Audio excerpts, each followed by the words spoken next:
The Dodgers moved to within one win of going to the World Series. The Chargers have allegedly called the Jets about a Mike Williams reunion, and Kawhi Leonard won't just miss the Clippers preseason, he's out indefinitely. Good morning. I'm James.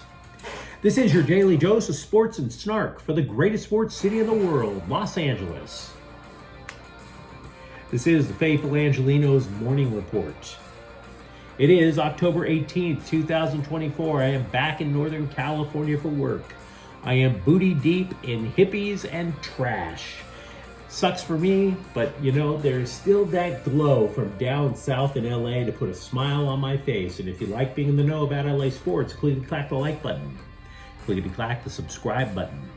There's a notification bell. Hit that. It'll let you know when we drop new content. Sharing is caring. Let people know we exist. And by all means, comment. Now, before we go through the news and notes, a look at the scoreboard. Dodgers 10, Mets 2. The Dodgers win Game 4 of the National League Championship Series to move ahead 3-1. And in the process, they reduce Citi Field to rubble. Mookie Betts goes 4 for 6 with a homer, double, 4 RBI, 3 runs. Shohei Ohtani led off the game with a home run, scores 4 times. Tommy Edman drives in 3 runs. Max Muncy ties a major league record by reaching base for 12 consecutive at-bats in the postseason. What makes this offensive production even more remarkable is that Freddie Freeman didn't even play. He was scratched because it makes sense. The dude hasn't played 3 days in a row, since he turned his ankle September 26th. Now, Yoshinobu Yamamoto was kind of meh. He allowed both Mets runs in 4 1/3 innings, but he did not need to be dominant. Now, as for the Mets, I'm old enough to remember when Grimace was the nickname people gave Don Baylor when he was 80 pounds overweight and wearing Colorado Rockies purple gear. They can talk all they want about Grimace. They can bring Grimace. They can bring Mayor McCheese. They can bring the Hamburglar. They can hold up all the OM goods all they want. It totally doesn't matter. Because the team that goes up 3-1 in the NLCS has won the series 82% of the time. This thing is about as dead can be. The Kings have rebounded from 2 ugly losses with their second road win. They defeated the Montreal Canadiens 4-1 yesterday. 4 different Kings scored. Adrian Kempe got one of the goals. He also added an assist.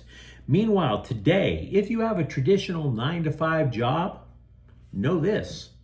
The Dodgers could be partying on the pitcher's mound at Citi Field by the time you clock out. Dodgers at Mets are at 2 o'clock in Game 5 of the NLCS. It's Jack Flaherty versus Kodai Senga. We think. The Mets haven't made it official. What do you say we go to the news? They, whoever they are, they say that a truly elite quarterback can uplift any wide receiving core. But I would wager if the New England Patriots handed Tom Brady the Chargers' current receiving core, he would look at it and say, are you guys out of your damn mind? Really? And the Chargers have noticed this after this start to the season. So The Athletic is reporting that the Chargers have reached out to the Jets to reunite Justin Herbert with wide receiver Mike Williams. Williams was cut by the team during the offseason, you might recall, so the Chargers could get under the salary cap. Williams was pretty effective with the Bolts, but he has not made any impression in New York whatsoever.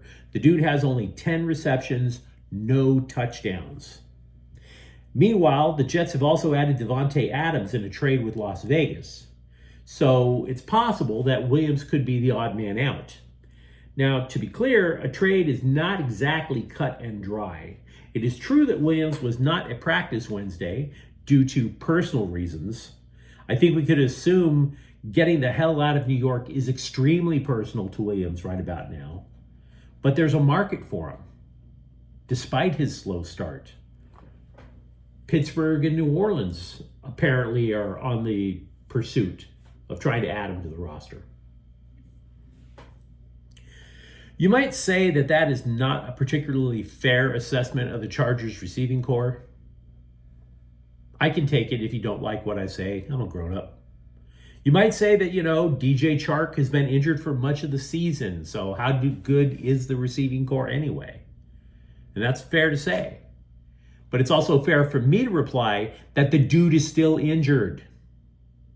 He was on the injured reserve. He was practicing this week. And now all of a sudden his name is added back on the injury report. It's something about his groin. And as we've always established here, we have a strict don't describe other men's groins policy at Faithful Angelenos. But I will say one thing. Chark was on the injured reserve list due to a hip problem. You don't need a roadmap to figure out that the hip is groin adjacent. Meanwhile, with the Clippers, when it comes to Kawhi Leonard, the Clips are like a toddler getting caught with an empty candy jar and chocolate smeared all over their hands and face. All off-season long, all summer long, going into the fall. Is Kawhi hurt? No. Are you sure? No. Yeah. Then why isn't he playing on the court with the other kids? I don't know. It's literally like that old Bill Cosby skit. When you know the kid is lying. That has been the Clippers front office when it comes to Kawhi Leonard.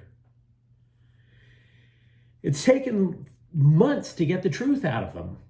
Kawhi Leonard isn't ready. He is sidelined indefinitely, according to The Athletic. The opening of the $2 billion Intuit Arena, Leonard will be there in street clothes. We've talked about Leonard if he'll play for months. Seriously, it's bananas.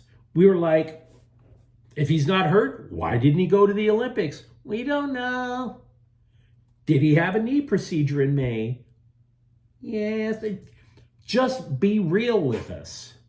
You could have told us this stuff all the way back. All the way back. Clippers fans would have understood. We all would have understood.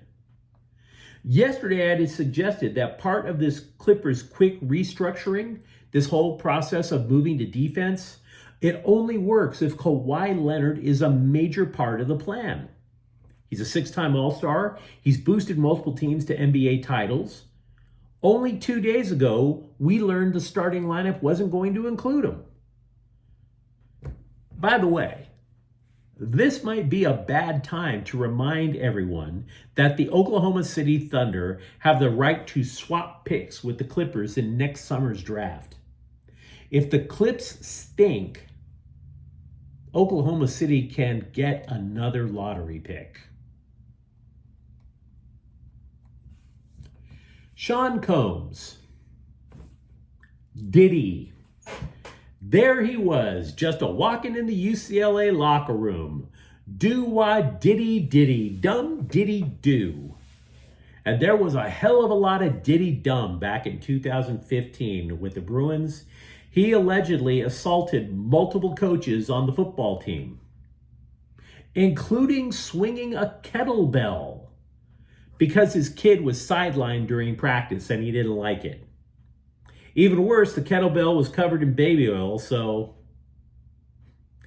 Now, Combs was arrested by campus police, but no charges were brought up against the guy because A, there weren't any major injuries, and B, hey, maybe we could get invited to a freak-off.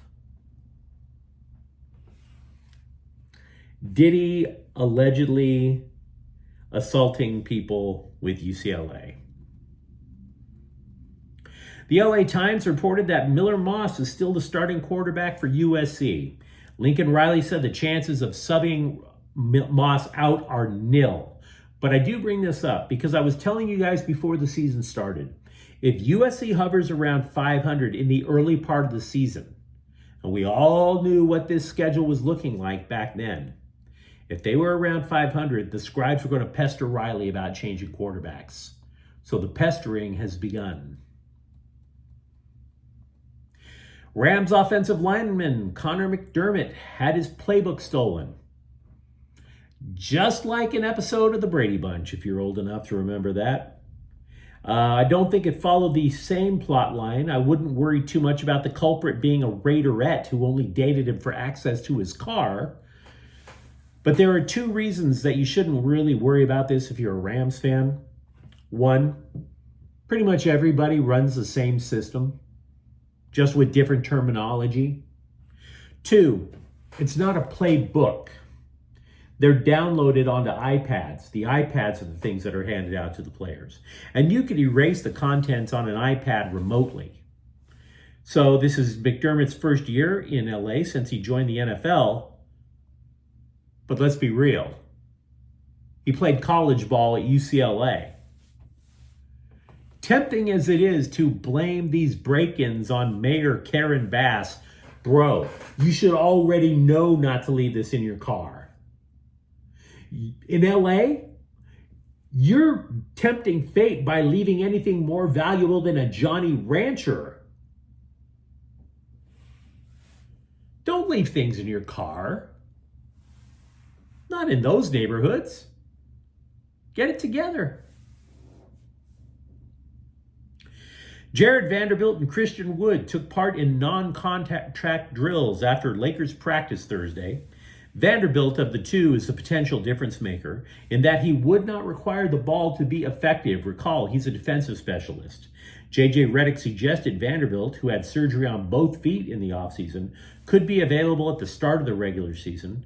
As for Wood, he had knee surgery in September. Maybe he'll be ready to run next month. Also with the Lakers, I saw this headline, quote, Jeannie Buss makes admission about her new husband, unquote. I was like, what? That your husband's a joke thief? The comics around LA already knew that. It's not breaking news. Galaxy winger Joseph Paintsil is believed to have a hamstring problem. He's been out for a couple of weeks. They just never got specific with it. But hamstring issues puts his status in the regular season finale in Houston in jeopardy. I realize it's the fall, but hamstring problems and Texas weather, yeah, you would really be risking it. I don't think you want to have that guy anywhere on the pitch. But I'm not the decision maker. Meanwhile, midfielder Marco Royce is expected to play, but they're not being specific as to how much. Eric Musselman recounted the frenetic offseason he had assembling a basketball team at USC, and we've discussed a lot of that while it was going on this channel. But when he was talking about it with ESPN, he added a couple of things I found quite interesting. He came from Arkansas, the SEC, obviously. Before that, he coached in San Diego, the University of San Diego. But USC was leaving West Coast basketball. They were joining the Big Ten Conference. So he tells ESPN, quote, how many Big Ten games have I watched of late? Not many. The TV was always SEC. I've tried to randomly ask coaches, hey, what are the top 3 hardest places to play? Who are the top 3 coaches in the last 2 minutes? As soon as I walk away, I hit the staff thread. We were trying to gather a database. We knew the formula to win in the SEC. You've got to have athletes. We don't have that formula in the Big Ten, unquote. So, what does that mean? You take how they added 11 players, mostly via the transfer portal. The Trojans lack a true center, but Musselman said that he recruited heavily, if not in terms of traditional positions. He wanted physicality to survive in the Big Ten. And what does that mean? Well, for example, the scribes who saw USC's first exhibition victory, they were falling all over themselves to canonize transfer St. Thomas, because Thomas dropped in 21 points. He was very efficient. But according to Musselman, the recruiting success for the Trojans hinged on landing former Xavier guard Desmond Claude. Quote, because he fit a taller point guard. Desmond was really important positionally. Really important in the fact that we believe at some point he's going to play in the NBA, unquote. But you let me know what you think in the comments thread. How confident are you about the Dodgers now potentially going to the World Series? Do you think Mike Williams would be a panacea for the Chargers offense? And if you enjoyed the content, don't forget to subscribe to Faithful Angelenos. We're talking LA sports every single day here. Thank you for watching. I'm James. We'll be back tomorrow. Faithful Angelenos is a Kian Cortell Queso production. Take care.